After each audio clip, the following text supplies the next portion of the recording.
A plane full of passengers crashed into the deep sea. Luckily, not a drop of seawater seeped into the cabin. But while everyone was celebrating, they didn't know that the plane had sunk hundreds of meters to the bottom of the ocean. Once the oxygen in the cabin is depleted, no one will be spared. What's worse, the communication devices can't send out any messages. They're cramped in the tiny cabin, waiting to die. The next moment, seawater seeps through the glass. It's now a matter of time before it's too late. The captain immediately thought of a way to save everyone. That is to send the signal receiver to the surface of the sea, but at a depth of 100 meters. Without the protection of the aircraft's outer shell, human beings could not withstand the enormous pressure. But this is the only chance to escape. The captain and his assistant immediately changed into life jackets and prepared for action. The cabin crew closed the door to the passenger cabin. They're completely cut off from the outside. When the captain pushes the button to open the hatch, he ignores the pressure. In just a moment, the sea filled the cabin. The assistant even fainted from the impact. The captain had no choice but to abandon his teammates, because there are still many passengers in the cabin waiting for him to save them. Then he swam to the hatch. He opened the receiver's backpack. The yellow valve inflated instantly and sent him to the surface. He had no choice but to swim as hard as he could. Luckily, he managed to escape when he was about to suffocate. Then he quickly climbed onto the hovercraft and pressed the Mayday button. At that moment,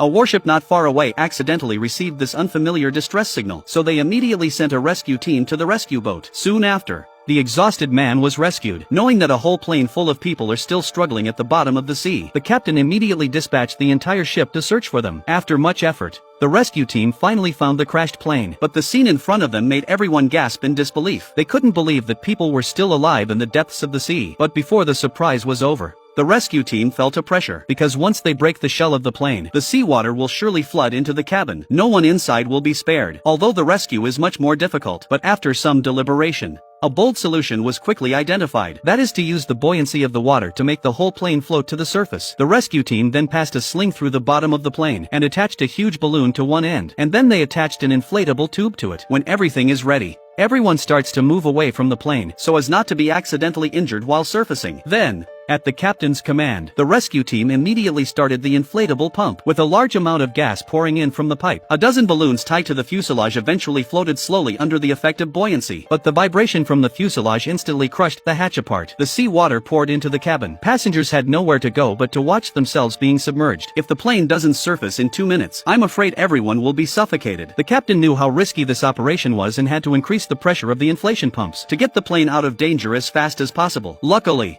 it didn't take long for the nose of the plane to emerge. Then as the fuselage was exposed to the water, the seawater in the cabin began to disappear. Rescue teams swarmed over the passengers and helped them onto the hovercraft one by one. When the rescue was over, the jumbo jet sank into the sea again.